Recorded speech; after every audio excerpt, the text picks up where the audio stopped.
Morning, Your Honors. May it please the Court, Cook El-Shadi on behalf of Shared Partnership. I'd like to reserve 4 minutes for rebuttal, please. So a number of issues at play on this appeal. I'd like to start, unless the panel has a different preference, with the statute of limitations issue. There's two issues there. There's the continuing accrual doctrine, and then there's also the discovery rule. So starting with the discovery rule.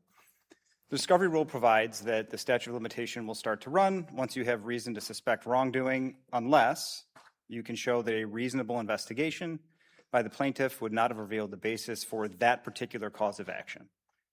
And that's key, is that particular cause of action. And so whereas the first prong is generalized, do you suspect wrongdoing in the colloquial sense?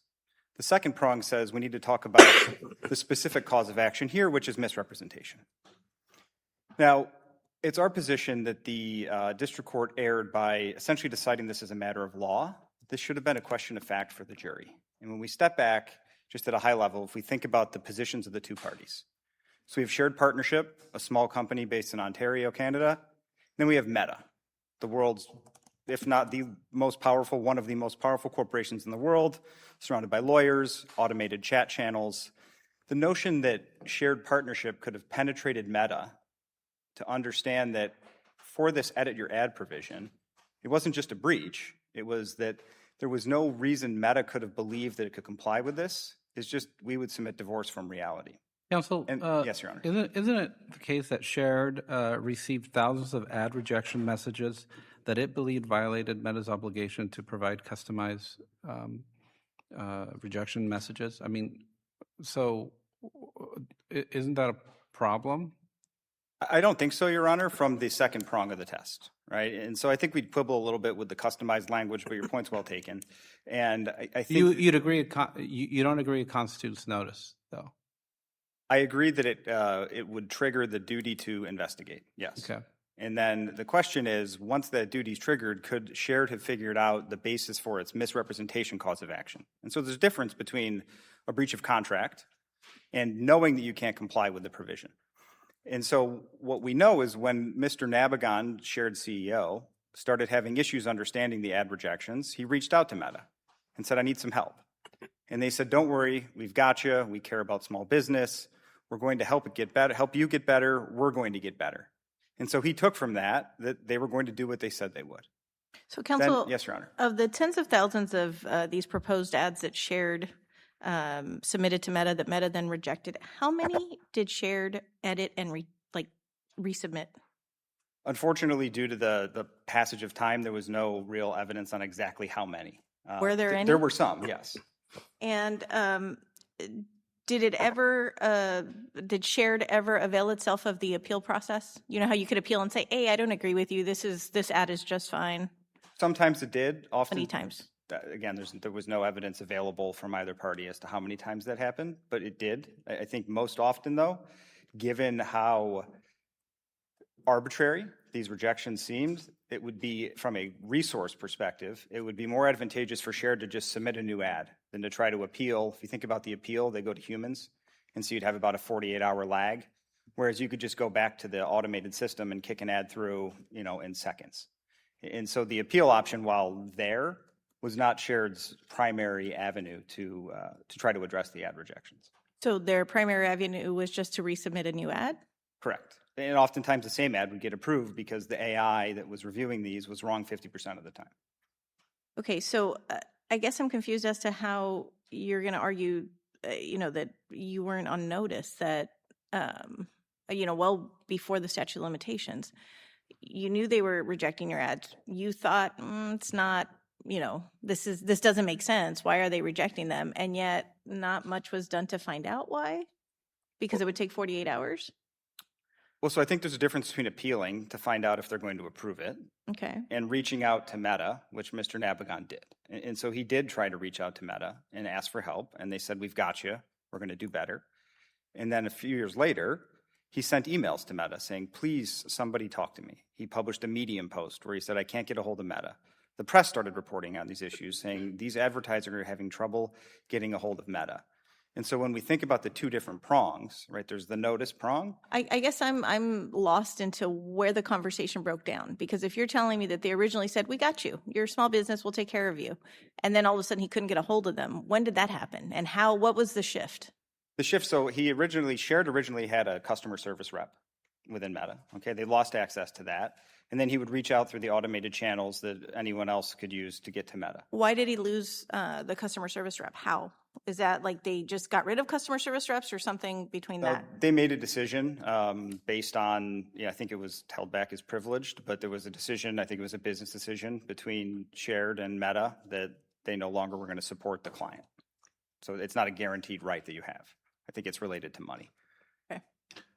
So Could you address the Yes, second Your Honor. part of the notice that you're saying that still allows you to survive this problem? Yes, it's the fraud or the alleged fraud is that Meta knew it couldn't comply with this provision because its AI was running wild behind the scenes. There's no way that Shared could have penetrated that. There's no way that they would have told Shared, hey, by the way, half the time when we reject an ad, we are wrong. Right? That wasn't public until this case.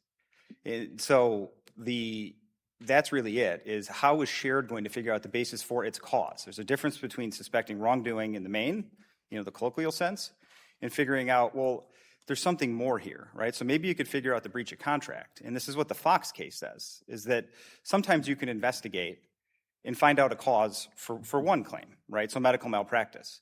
But you might not be able to figure out the product's liability issue at the same time. And just because you could have figured out one claim doesn't mean you could figure out the other. Yes, Your Honor. I mean, your argument may have more force if Meta kind of strung you along and improved things and went back. But here, I guess after the conversation where Meta says we'll do better, I think according to your allegations, they didn't do better, right? They continue to reject thousands and thousands of your ads. So I don't see why at that point you wouldn't have noticed that, okay, they're just blowing, allegedly smoke in my face and they're never going to change. Right. And so I think it, again, gets back to the difference between they're not complying and they're knowing that they can't comply. So I think there's a difference. You say you want someone to paint your house and you want them to paint it blue and they paint it yellow, that could be a breach of contract. But if they knew they were going to paint it yellow and they told you they were going to paint it blue, that's a different thing that you might not be able to figure out when you see that your house is yellow. And so I think that's the fundamental distinction. Well, counsel, you have a contractor come to your house and once paints one wall, leaves, never comes back. You're on notice they're not coming back. You were on notice. Correct, but I'm sorry, go ahead, Your Honor. Well, weren't you on notice at that point? You were on notice that they weren't coming back, but you weren't on notice that they never intended to come back, if you see the distinction. There's a scienter component to fraud here that would have been impossible to penetrate, and we know that because they wouldn't talk to them. They had the automated channels, some people saying, listen, we got you. When did they start not talking to him anymore? What year? 2020. was when he reached out, Mr. Nabagon reached out in December of 2020 after they had terminated his access to Facebook or his company's access to Facebook and said, I need to understand what's going on here. I want to talk to you about my situation. When he didn't hear back, he wrote a Medium article. He went to Business Insider. He repeatedly tried and tried. He invited them to come to Shared. He said, let me open up my doors to you. Let's figure this out. We've spent $53 million with you over the course of a decade. There's got to be a way to resolve this. And I think that's important context, is that things were good. And so when they said we're going to improve, he wanted to believe them because he had no choice but to believe them, because how else are you going to get at it? So I think that would be the delayed discovery rule. Unless you have further questions, I could talk about continuing accrual doctrine. So on the continuing accrual doctrine, we think this is a textbook application of that, right? So if you think about the structure of the way ads are submitted, each time you submit an ad, you put forth an order. The order is specific to an ad or a set of ads. The pricing is specific to those ads. The audience that's going to be targeted is specific to those ads. That was done thousands of times. Each time Shared did that, Shared had to assent to the advertising policies, which included the provision that we've alleged to be misrepresented. And so when you have a series of transactions like that, over the course of time, the continuing accrual doctrine applies to make sure that the equities ensure that you're not going to be out of luck for later transactions that are within the limitations period just because you might have had one without the limitations period. We think that's exactly what's going on here, right? So if there was an untimeliness issue, It was only to those ads that predated the period. Anything within the period, because of Meta's recurring obligation to not defraud shared, should be timely. And if we think about a situation where someone runs one ad 5 years prior, they think that there's something wrong with the ad. They think maybe Meta didn't tell them the truth about it, but there's just one. And so they decide, we're not going to take any action on that. I'm going to go look at Twitter and advertise on Twitter. 5 years later, they come back and run a whole new set of ads. But this time it matters. Or this time it impacts the business, the rejections, and the AI doing the wrong thing. It can't be that that party's out of luck 5 years later because 5 years earlier there was one time where they should have suspected that. And that's where I think the equities of the continuing accrual doctrine come into play. So, counsel, I need you to tell me why I'm wrong in the way that I'm thinking about this. I'm looking at this as fraudulent inducement, right? They induced you via fraud to do this. But that fraudulent inducement, doesn't that apply to that original contract? No, Your Honor. It applies every time you run an ad. So when you run an ad, they say, for this ad, if we reject it, we're going to tell you why. So it's brand new every time? It's brand new every time. Every ad, well, I shouldn't say every time. There might be ads that were repeats, but the order's different, right? And so you could have a different target audience, right? A lot of the times they would test one ad and say, let's target, people between 20 and 22. Let's target one over here with people 30 to 35, men, women. There's all sorts of flexibility in terms of targeting. And so each transaction was its own individual transaction. And each time shared made or submitted an order, it was fraudulently induced to do so by the representation in the edit or ad provision. So it has nothing to do with the original contract? No, I mean the original terms, and if you think about it, Your Honor, those terms change all the time, right? So they're saying shared first ran an ad in August 2016 when this edit or ad provision came in. It's the same contract until 2021. Those policies change. And so that's why every time you submit an ad, you have to click the publish button where you assent to the then current terms, right? And so if it was just one contract forever, it wouldn't make much sense. You have to assent every single time. And that's the series of transactions. Getting in my rebuttal time, I guess just briefly on the conversion claim, we think that this is a pretty clear situation where the duty does not arise from Meta's status as a publisher, but rather a promise it made. It's the Barnes case. It's the same thing as in Barnes, where the issue was the failure to take down illicit material from the internet, but the promise was we will do it. And so we think it's the same thing here, that yes, they took down the property right, but the problem is they did so without complying with the terms of service, which required a clear, repeated, or serious breach. And unless Your Honors have any questions on that, I'll reserve. Okay, thank you. Thank you very much.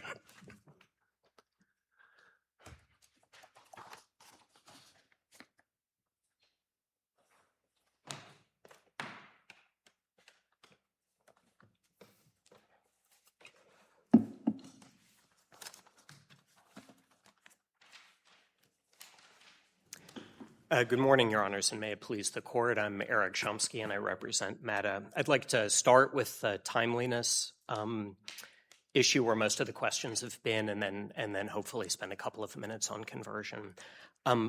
There is one simple, undisputed fact that makes Shared's misrepresentation claims both untimely and waived, and it is exactly the thing, Judge Mendoza, that you started out with. Shared itself suspected wrongdoing in 2016 or 2017 at the very latest, continued to purchase hundreds of thousands, I have to emphasize this, literally hundreds of thousands of ads, indeed asked to remain on Facebook after having been removed for having too many questionable ads, and then didn't sue for 6 years.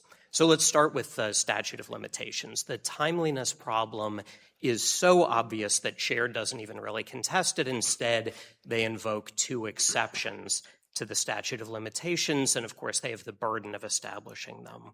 First, they invoke the delayed discovery rule, and it is really important to be crisp here about what their argument is, and we heard it again just now.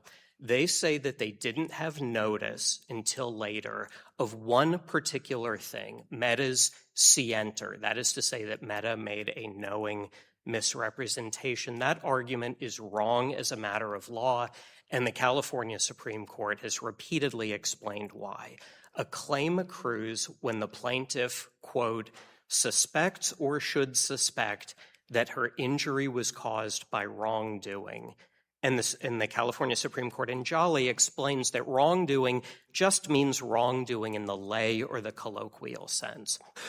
We have found no case, they certainly don't cite one, in which a court has attempted to assess whether the plaintiff had notice of the defendant's scienter. And in fact, the Vera case from the California Court of Appeal analyzes things totally differently. There it sees a gap between what was being allegedly what was being represented and the facts that were apparent to the plaintiff. They seem to be saying that you strung them along, essentially, that there was this conversation and then there was cutting off of communication. There was a person that used to go to, they can't go to that. That seems to be the argument. So what's your position as to that? So I'm actually not sure that is their argument. Remember that what they say about the communications, and my friend on the other side indicated this in response to Judge DeAlba, that those communications were from December 2020. The statute of limitations had expired at that point. Now, there's a whole separate set of problems with that, including the fact that the communications were about a different topic entirely. They were about getting removed from the Facebook service, not about this question that's the focus of the fraudulent misrepresentation claim. But I also think it's important to focus on the notice requirement, right? They're saying that we couldn't have done an investigation.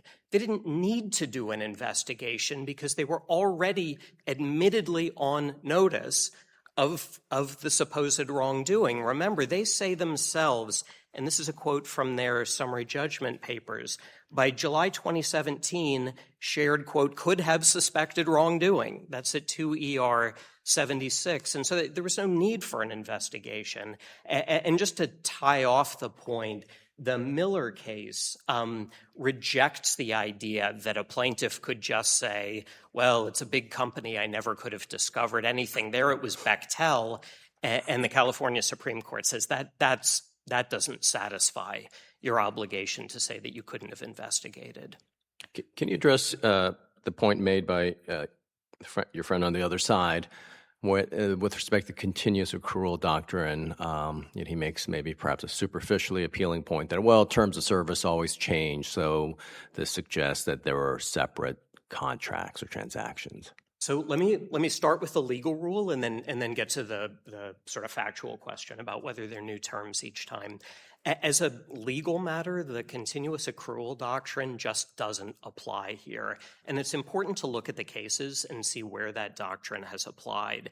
It has applied to things like installment payments, where each missed payment is a separate legal wrong.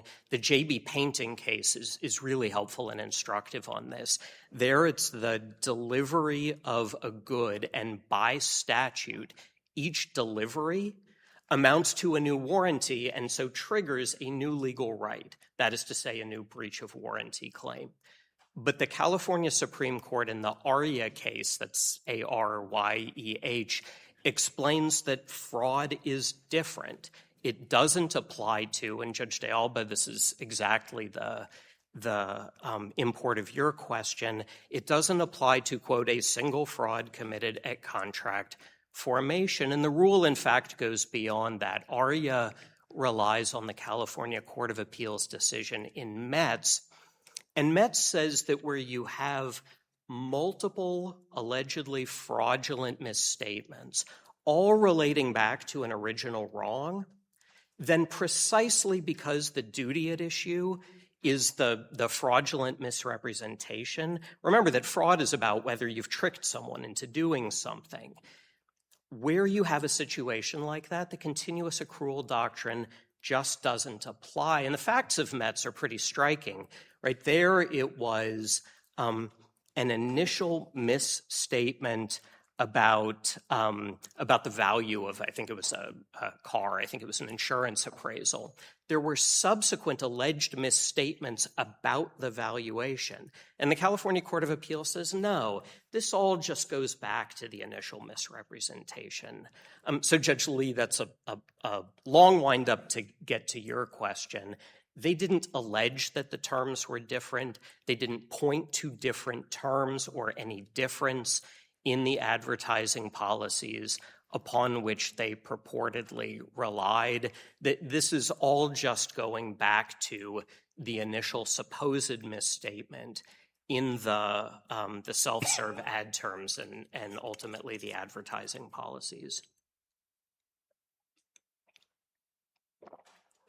If there are no other questions about the statute of limitations, I want to just briefly remind the court that waiver would be an alternate basis on which to affirm here. And this is truly a quintessential case of waiver. Again, for the reason, Judge Mendoza, you started with, Shared received thousands upon thousands of ad rejections that it thought in real time were defective. And they did nothing. They said nothing. They took no action. And they admitted in the course of the litigation that they actually didn't do or say anything. What instead they did was purchase hundreds of thousands of additional ads pursuant to, again, these same terms that they said contained a fraudulent misrepresentation.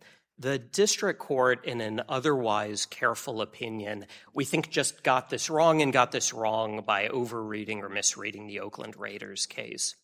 The district court said under Oakland Raiders, you can only have a waiver if you have actually ratified the earlier contract, that is to say, entered into a new contract. And Oakland Raiders itself makes clear that that's not the case. Oakland Raiders made clear that that was sufficient to constitute a waiver, but it's not the legal rule and it's not what's necessary. And we know that because Oakland Raiders said, and this is at page 1193, that there's a waiver if the plaintiff makes, quote, new arrangements or engagements concerning the subject of the contract. Not a new contract, not a ratification of the original one, new arrangements or engagements. And that's what Shared did here hundreds of thousands of times over. So if there are no questions about that, let me pivot back then to the conversion issue.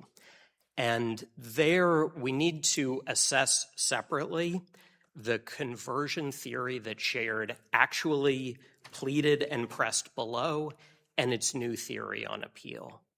In the district court, Shared alleged that California law gave it a property right in its Facebook pages and that Meta had no right to, quote unquote, this is straight out of the complaint, to unpublish them. That's at 3 ER 490, and they articulate exactly the same theory in their opposition to our motion to dismiss at 3 ER 437. That theory, the one that they actually pressed below, is squarely foreclosed by Barnes. And obviously there's already been a lot of discussion about Section 230 this morning, but this is just in the heartland, and I would remind the court that Barnes said that Section 230 forecloses liability for, quote, editorial functions such as deciding whether to withdraw from publication third-party content. And that's exactly what they've alleged here. So that's the theory that they pressed below. On appeal, because of Barnes, they've pivoted and they're arguing a different theory. Their theory is that the conversion occurred when Meta removed Shared from Facebook in violation of the terms of use, right? You promised that you would only take us off for certain reasons. That's what the terms say. You violated that, and that amounts to conversion. So leaving aside the forfeiture, that theory fails as a matter of law under the economic loss rule. For there to be a tort theory that relates to a contract, the duty must arise, and this is a quote from the California Supreme Court in Ehrlich, the duty must arise independent of the contract. But here, the claimed duty, the conversion, isn't independent of the contract. On the contrary, it depends precisely on the contract. And I would just point the court, we cited this in our briefing, but I'd point the court to the Motivo case. It's a Central District of California case. It's just very helpful analysis that walks through how to think about the relationship between conversion and breach of contract. I would note also that there are a number of cases in which courts have rejected the idea of a conversion theory for terminating an online account, and we cite those in the red brief at page 31. Remind me again, this was decided on summary judgment, not at the pleading stage, right? That is correct, Your All right, so Honor. leave to amend is probably not a realistic option here.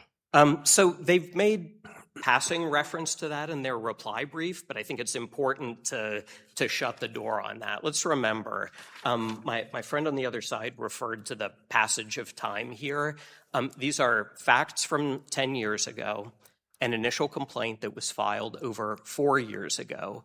They, in fact, amended their complaint twice.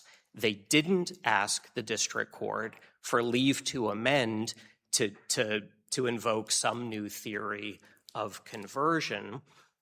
If that weren't enough, there is an additional layer of forfeiture, which is that on appeal, the only place they've referred to leaving to amend is one clause in one of their issues presented. And so the argument is forfeited again on appeal. And just to belabor the point slightly, that their theory is that Calise somehow changed something in Barnes, and so they should be able to amend because of that. Just as a reminder, Calise invoked Barnes more than 30 times. It didn't change the law. It couldn't have changed the law. It was a 3-judge panel of this court. And Calise was decided nearly a year before judgment was issued in this case. If they thought there had been some basis to amend, then it was incumbent on them to ask for that long, long ago. So if there are no other questions, I would just remind the court again that these are old facts in a very old case, and we would ask the court to affirm the dismissal. Thank you. Thank you, Your Honors.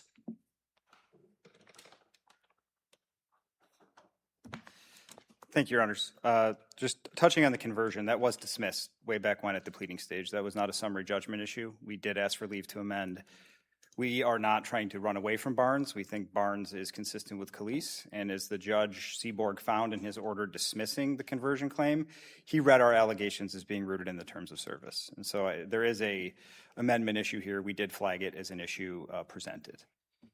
On the statute of limitations issue, there was a suggestion that at 2 ER 76, Sherrod admitted that it could have suspected wrongdoing. What we said there was, at best for Meta, we could have suspected wrongdoing in 2017, and we investigated in 2020, which was in the limitations period. So that they're trying to take this as some sort of admission that, your claims are time barred. That was not what we were saying. We were saying that at best for Meta, 2017, and then we investigated in 2020, and so we're still timely, and that's very clear if you read 2 ER 76. In terms of the wrong, right, there was a suggestion that the wrong was way back when we first agreed to the terms of service. That wasn't the wrong. The wrong was not giving the information in response to that of your ad provision where they knew that they couldn't do it. And each time Sherrod ran an ad, that was the wrong, right? And so there's been sort of an attempt by Meta to say, no, this is your argument. Your argument is that we induced you way back when in the terms of service in 2016. But that's not our argument, and they don't get to decide our argument. Our argument is that each transaction was a recurring transaction that carried with it an obligation not to defraud. And if we think about the REA case, it was a lease for a printer, right? And Canon would send people in periodically to figure out how many copies someone ran, and they would charge for overages. The problem with that is they were running test copies and then including those in the overage charges. And so you had a master set of terms and a lease. Then you had purchase orders for service underneath it. Same thing here. This is a common thing where you have a master services contract, and then under that contract you have various sub-agreements, each of which carries with it various duties. Sometimes there's a warranty with it. Always there's a duty to not defraud.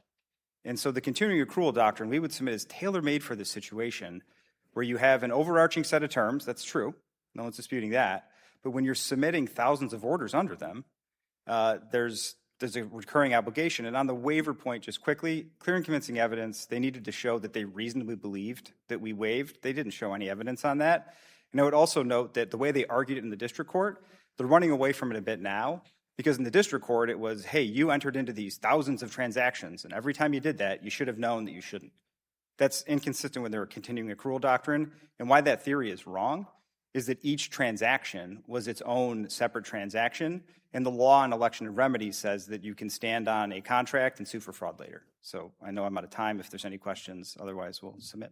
Great. Thank you. Thank you both for the helpful argument. Thank you very Case much. is submitted.